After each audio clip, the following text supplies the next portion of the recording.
Superheroes and the stars who play them, all under one roof, where mega fans can feel free to wave their freak flag, and they do. Everybody's greatest fantasy, whatever it is, you know, nothing's too crazy. Well, maybe actually I've seen a few things that might be a little much. I love seeing like really hot nerdy chicks dressed up. I think it's awesome. Some of them just look like futuristic cartoon sluts, which I love too. I love it here. I feel very comfortable here with these people. Everybody's so spirited about what they love, you know, that whether it's a comic book or a trinket or a show or a movie.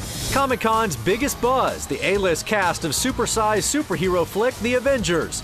Robert Downey Jr. as Iron Man, Chris Evans as Captain America, plus Scarlett, Samuel, and a slew of celebs all on board to fight evil together.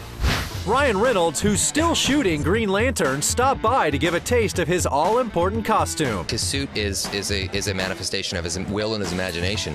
So it's not something he puts on, it's something that comes out of him. In order to do that properly, you have to use technology. You can't, you know, I'm not actually going to let them put a suit inside my body and then rip it out through my skin. So, and I'm glad, because they did suggest it at the beginning.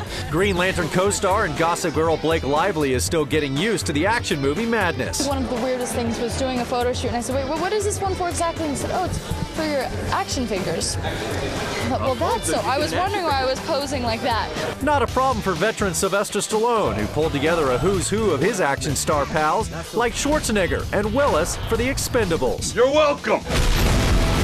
Well, I'll put it this way, it's like going into a zoo and opening all the cages and let's see what happens. Let's see what animal walks out of the zoo alive.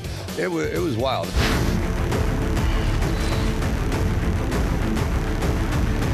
28 years after the original, Oscar winner Jeff Bridges returns for Tron Legacy. Everything is done in post-production. The camera angle, the lighting, your costume, the set.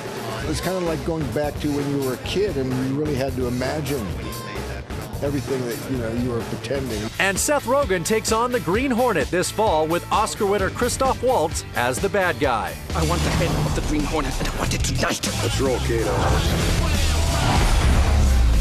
Are there stunts involved? Is there any straight acting involved would be the question. A huge weekend for some of Hollywood's biggest stars and the geeks who love them.